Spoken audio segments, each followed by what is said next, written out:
चलिए बाबू, और चलिए बाबू ध्यान दीजिए आप लोग। चलिए तो आज हम लोग chapter 9 Bihar board class 10 Hindi का चैप्टर 9 हम लोग ऑब्जेक्टिव सॉल्व करने जा रहे हैं, और कुछ हम सब्जेक्टिव भी आपको क्या करेंगे बताएंगे। हमें उम्मीद होगा कि आप लोग स्वस्थ होंगे और खूब मेहनत कर रहे होंगे। पढ़ाई मन से कीजिए और ध्यान से किताबों को अधिक से अधिक पढ़ा कीजिए, क्योंकि किताब में ही से सब ऑब्जेक्टिव आपको निकला हुआ है। हम लोग उसी ऑब्जेक्टिव को मतलब निकाले हैं, आपके सामने लाए, प्रस्तुत किए हैं, जो एग्जाम के लिए क्या है VVI है। तो आप लोग खूब मेहनत कीजिए और खूब अच्छा से, हमें उम्मीद होगा कि आप लोग अच्छा से मेहनत कर रहे होंगे और पूरे मन से ध्यान से पढ़ाई कीजिए। चलिए तो पहला ऑब्जेक्टिव है ध्यान देना है, ठीक ना। इसको हम बड़ा थोड़ा कर देते हैं, ठीक है। पहला ऑब्जेक्टिव है, हाँ चलिए ध्यान देना है कि अभिनयों में 19 दिन के प्रवास के दौरान लेखक ने कितने गद्य की रचना की।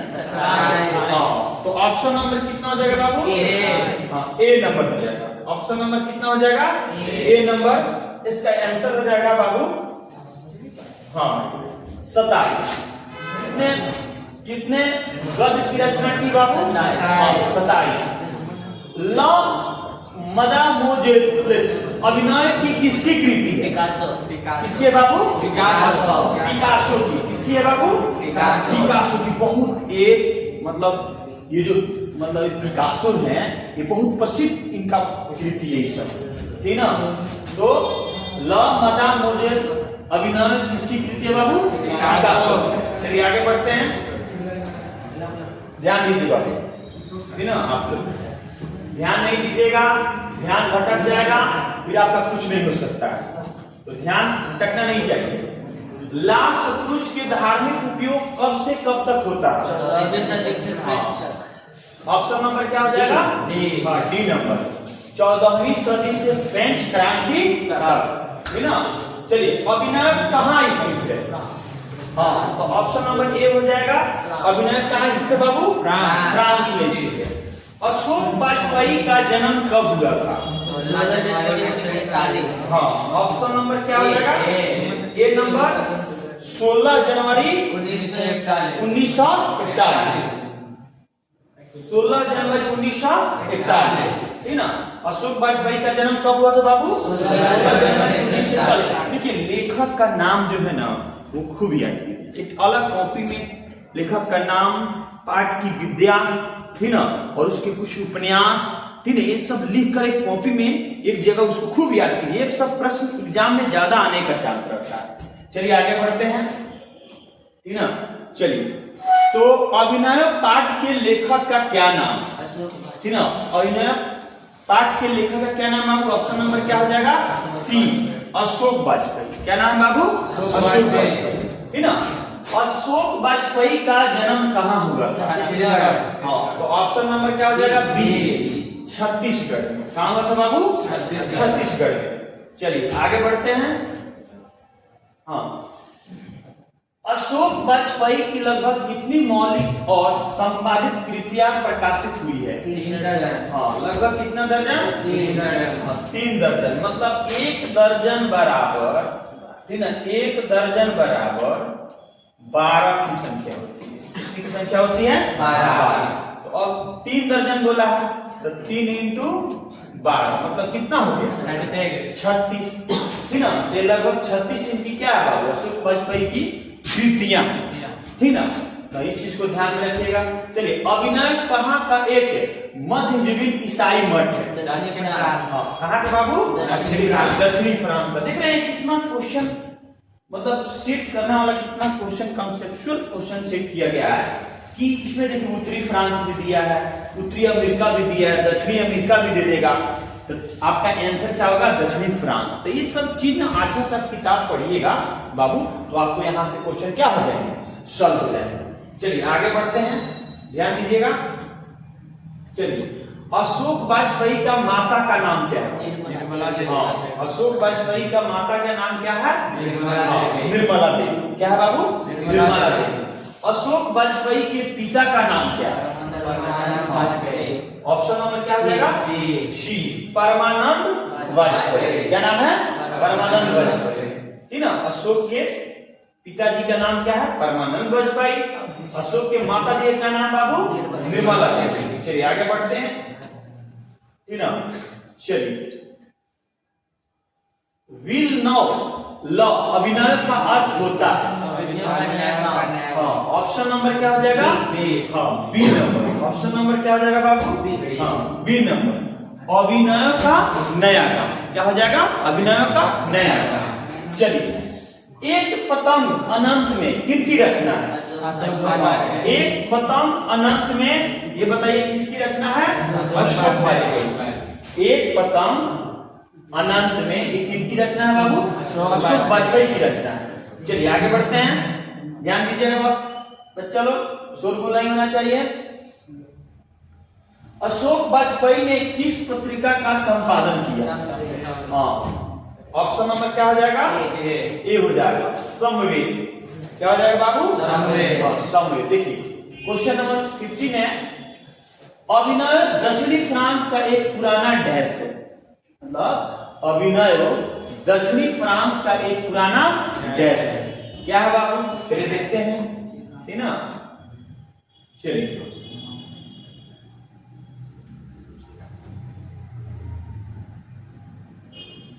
चलिए तो आप लोग बता सकते हैं क्या है? चलिए बताइए आप लोग। हाँ, शहर है। चलिए ऑप्शन नंबर क्या हो जाएगा? अभिनय किस नदी के किनारे? बहुत वीवीआई क्वेश्चन है ये तो, बहुत वीवीआई क्वेश्चन है। बताइए आप लोग, अभिनव किस नदी के किनारे है? ऑप्शन नंबर क्या हो जाएगा? बी, रोन नदी किनारे। किस नदी किनारे है? रोन नदी किनारे। लास्ट शत्रुज क्या है? हाँ, लास्ट शत्रुज बहुत ये भी वीवीआई क्वेश्चन है, बार बार एग्जाम में आया हुआ है, ठीक ना।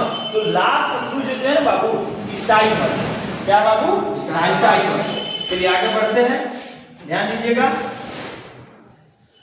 आंद्रे ब्रेता क्या है? हाँ, आंद्रे ब्रेता क्या है बाबू? एक कवि है। ऑप्शन नंबर ए हो जाएगा। पीटर बुक की कौन सी विपदा रचना की प्रस्तुति अभिनय में किए जाने वाला था? महाभारत। क्या बाबू आंसर हो जाएगा? महाभारत, ठीक ना। चलिए आगे बढ़ते हैं, आगे देखते हैं। किसने पोप की गतिविधियों पर नजर रखने के लिए किला बनवाया था? फ्रेंच के शासकों ने। किसने बाबू? फ्रेंच के शासकों ने। ऑप्शन नंबर बी हो जाएगा, फ्रेंच के शासकों ने, ठीक ना। चलिए अगला क्वेश्चन है, कथुशियन संप्रदाय का ईसाई मठ था? ऑप्शन नंबर क्या हो जाएगा? सी हो जाएगा। चलिए ऑप्शन नंबर सी हो जाएगा। चलिए इसको सुधार कर लीजिएगा, ये ऑप्शन नंबर बी नहीं होगा, क्या होगा? सी हो जाएगा। ला सत्रुज एकदम ईसाई टाइप का था। चलिए तो कथुशियन संप्रदाय का ईसाई मठ था बाबू, ऑप्शन नंबर क्या हो जाएगा? सी, ला सत्रुज। चलिए आगे बढ़ते हैं, चलिए ध्यान देना है। नदी के किनारे भी नदी है, गद्य काव्य किसकी कृति है बाबू? किसके बाबू? अशोक वाजपेयी की है, ठीक ना। शहर अब भी संभावना है कृति किसकी है बाबू? किसके बाबू? अशोक वाजपेयी की है। किसकी है? अशोक वाजपेयी की है। कुमार गर्भव क्या है? शास्त्रीय गायक। हाँ, क्या है बाबू? ऑप्शन नंबर बी हो जाएगा, शास्त्रीय गायक। कुमार गर्भव क्या है बाबू? शास्त्रीय गायक, ठीक ना। चलिए अगला क्वेश्चन है, अशोक वाजपेयी लास्ट शत्रुज में कितने दिन तक रहे थे? 19 दिन। कितने दिन? 19 दिन। ऑप्शन नंबर क्या हो जाएगा? ए। अशोक वाजपेयी का जन्म कहाँ हुआ था? हाँ, ऑप्शन नंबर क्या हो जाएगा? ए। दुर्ग छत्तीसगढ़ में हुआ, ठीक ना। अशोक वाजपेयी 24 अक्टूबर से 10 नवंबर 1994 तक कुल कितनी रचनाएं की? 35 कविता, 36। ऑप्शन नंबर क्या हो जाएगा? डी। हाँ, 35 कविता और 27 गद्य। ऑप्शन नंबर क्या हो जाएगा बाबू? डी। 35 कविता और 27 गद्य। चलिए आगे बढ़ते हैं। चलिए, अभिनय फ्रांस का एक प्रमुख रहा है, बताइए। हाँ, कैसा केंद्र था? हाँ, कला केंद्र था। अभिनय जो था कि ना, एक फ्रांस का एक प्रमुख रहा है, तो क्या था? कला केंद्र। पिकासो की प्रसिद्ध रचना का शीर्षक कौन है बाबू? ऑप्शन नंबर क्या आ जाएगा? डी। अच्छा, ऑप्शन नंबर क्या है बाबू? हाँ, ऑप्शन नंबर बी नंबर। ला मदामोजेल द अभिनय। ये सब क्वेश्चन कॉन्सेप्चुअल बात एकदम ध्यान से पढ़ के जाना एग्जाम में। जो चित्र आपको थोड़ा सा दिक्कत कर रहा है उसको आप लोग 3-4 बार पढ़ लेंगे। जैसे ऑब्जेक्टिव में थोड़ा दिक्कत हो रहा है ना, तो आप लोग क्या कर लेंगे, उसको 3-4 बार पढ़ लेंगे, 2-4 बार देख लेंगे, 5 बार वीडियो को देख लेंगे, सब आपके दिमाग में लोड हो जाएगा, सब आपको याद हो जाएगा। चलिए, अशोक वाजपेयी की रचनात्मक प्रतिभा कौन है बाबू? हाँ, मतलब सी ऑप्शन हो जाएगा, है ना? हाँ, ए और बी दोनों, मतलब ए प्रतीक्षा करते हैं पत्थर, और बी भी हो जाएगा नदी के किनारे भी नदी है। चलिए आगे बढ़ते हैं। बहुत बढ़िया, आप लोग का तैयारी बहुत अच्छा है, ठीक ना? मन ला के सही पढ़िए। इनमें किसका संपादन अशोक वाजपेयी ने किया है, ठीक ना? ऑप्शन देखेंगे। चलिए ऑप्शन देखेंगे, ठीक ना? ऑप्शन दे, बताइए। हाँ, ऑप्शन नंबर डी हो जाएगा पहचान। ऑप्शन नंबर डी हो जाएगा पहचान, ठीक ना? चलिए आगे बढ़ते हैं। अशोक वाजपेयी को फ्रेंच सरकार द्वारा दिया जाने वाला पुरस्कार है। हाँ, ऑप्शन नंबर क्या जाएगा बाबू? हाँ, A number. Officer of the order of cross. Officer of the order of the cross. लेखक कितने वर्ष पहले अभिनय गए थे? 10 साल पहले। हाँ, ऑप्शन नंबर सी हो जाएगा 10 साल पहले गए, ठीक ना? चलिए आगे क्वेश्चन ध्यान दीजिए, ठीक ना? लेखक लाल सतलुज में अपने साथ क्या लेकर गए थे? ऑप्शन नंबर क्या हो जाएगा? ए हो जाएगा पुस्तकें लेके गए थे। क्या लेके गए थे? पुस्तकें लेके गए थे, ठीक ना? चलिए ऑप्शन नंबर, क्वेश्चन नंबर अगला है, नेक्स्ट है, अभिनय के रचनाकार कौन है? अशोक वाजपेयी। तो 35 का क्या हो जाएगा? डी हो जाएगा, अशोक वाजपेयी है। तो अभिनय के बाबू रचनाकार कौन है? अशोक वाजपेयी। हाँ, विल लव, लव अभिनव का अर्थ होता है अभिनय के नया गांव। हाँ, ऑप्शन नंबर क्या हो जाएगा? हाँ, बी, अभिनव का नया गांव। चलिए आगे बढ़ते हैं। चलिए अगला क्वेश्चन है, अभिनय कहाँ स्थित है? दक्षिणी फ्रांस। हाँ, अभिनय कहाँ स्थित है बाबू? दक्षिणी फ्रांस। दक्षिणी फ्रांस। अभिनय कहाँ स्थित है? दक्षिणी फ्रांस। रून नदी कहाँ है? दक्षिणी फ्रांस। हाँ, ये भी ऑप्शन नंबर क्या हो जाएगा? ए, दक्षिणी फ्रांस। कहाँ है बाबू? दक्षिणी फ्रांस। चलिए आगे ध्यान देने की बात है, 24 अक्टूबर से 10 नवंबर 1994 कुल कितनी रचनाएं की गई थी? तो ऑप्शन नंबर क्या हो जाएगा? बी, 35 कविताएं और 27 गद्य। 35 कविताएं और 27 गद्य। चलिए आगे बढ़ते हैं, है ना? अभिनय फ्रांस का एक प्रमुख रहा है, कला केंद्र। क्या बाबू? ऑप्शन नंबर बी हो जाएगा कला केंद्र। अभिनय दक्षिण फ्रांस का एक मध्ययुगीन रहा है, ईसाई मठ। ऑप्शन नंबर क्या जाएगा बाबू? डी, ईसाई मठ, ठीक ना? पिकासो की प्रसिद्ध रचना का शीर्षक क्या है बाबू? ऑप्शन नंबर ए हो जाएगा ल मदामोजेल द अभिनय, ठीक ना? चलिए आगे बढ़ते हैं बाबू। चलिए अगला क्वेश्चन है 43 नंबर, अशोक वाजपेयी की रचनात्मक प्रतिभा है? ए और बी दोनों साइड। ए और बी दोनों, मतलब नदी के किनारे नदी पर प्रतीक्षा करते हैं पत्थर। इनमें किसका संपादन अशोक वाजपेयी ने किया? ऑप्शन नंबर क्या है बाबू? बी, पहचान। अशोक वाजपेयी के पिता क्या नाम? Parmanand Vajpayee. Parmanand Vajpayee. Option number B. ठीक है, ये सब रिपीट हो रहे हैं क्वेश्चन, ये सब क्वेश्चन क्या हो रहा है बाबू? रिपीट हो रहा है। अशोक वाजपेयी को फ्रेंच सरकार द्वारा दिए जाने वाला पुरस्कार कौन था? Option A sir. Option A था, ठीक ना, officer of the order of drugs. चलिए आगे बढ़ते हैं। चलिए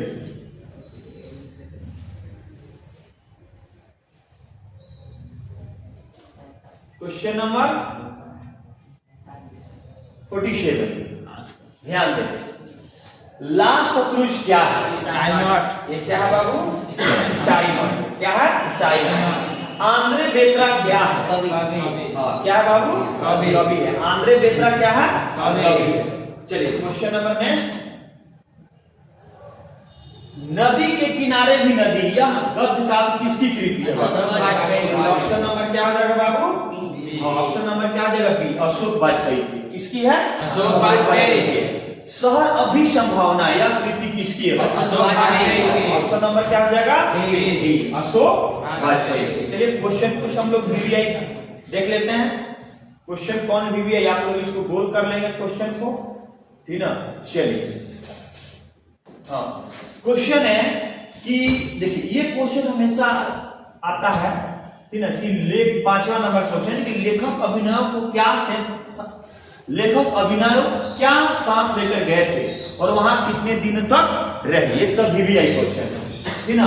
ये भी क्वेश्चन आता एग्जाम में कि नदी तट पर लेखक को किसकी याद आती है और क्यों? ये सब वीवीआई क्वेश्चन है बाबू। चलिए ये सब अभिनव, ये भी वीवीआई क्वेश्चन है। पाठ का सारांश, मनुष्य के जीवन से पत्थर को क्या समानता की समझ, ये तो पक्का वीवीआई क्वेश्चन है, तो एग्जाम में आने वाला सब क्वेश्चन है, ठीक ना।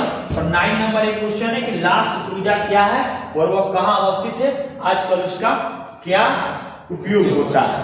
तो ये भी क्वेश्चन आप कहानी पढ़िएगा, अभिनय लेसन पढ़िएगा, 2-2 बार 3-3 बार लेसन को जाके पढ़िए। आप लेसन को, क्वेश्चन को पढ़िए, एक क्वेश्चन को पढ़िए और उसको ढूंढ के बनाइए। देखिए आपको सारे क्वेश्चन अपनी रूपी सब बनने लगेंगे, खुद याद हो जाएंगे। तो लेसन को जितना हो सके उतना बार पढ़िए। तो चलिए, ठीक ना, हम फिर अगले चैप्टर में आपके सामने होंगे। तो हम लोग उम्मीद होगा कि आप लोग पढ़ रहे हैं। चलिए एक और आपको बात बता देते हैं चलते चलते कि 11th और 12th हिंदी मीडियम, ठीक ना, और हिंदी मीडियम में पटना शहर में पहली बार हिंदी मीडियम में 11th और 12th चालू है। अनीसाबाद बेउर मोड़ से आगे थोड़ा सा बढ़ेंगे तो हरनी चक मिडिल स्कूल रोड की तरफ एक रास्ता गया हुआ है, वहीं पे उजाला कोचिंग सेंटर, ठीक ना, के पास आए और ऑफिस में विजिटिंग करें, डेमो क्लास भी करें। डेमो क्लास फ्री है, एडमिशन भी फ्री चल रहा है, ठीक ना। बहुत कम मतलब कम पैसे में आपको शिक्षा मिलने वाली है। और जो भी गरीब के बाद बच्चे जिसके पिताजी ठेला चलाते हैं, रिक्शा चलाते हैं, उनको बहुत डिस्काउंट में, एकदम समझिए कि ना के बराबर फी है। आइए पढ़िए, एकदम अच्छे से पढ़ाई, आपको शिक्षा मिलेगा, ठीक ना। हम गरीब के लिए ही ये सब चीज का व्यवस्था किए हुए हैं। तो मेरा कथन है कि राहुल सर ने ठाना है सबको सफल बनाना है, ठीक ना। एक अपने बारी को विराम करते हैं। जय हिंद, जय भारत।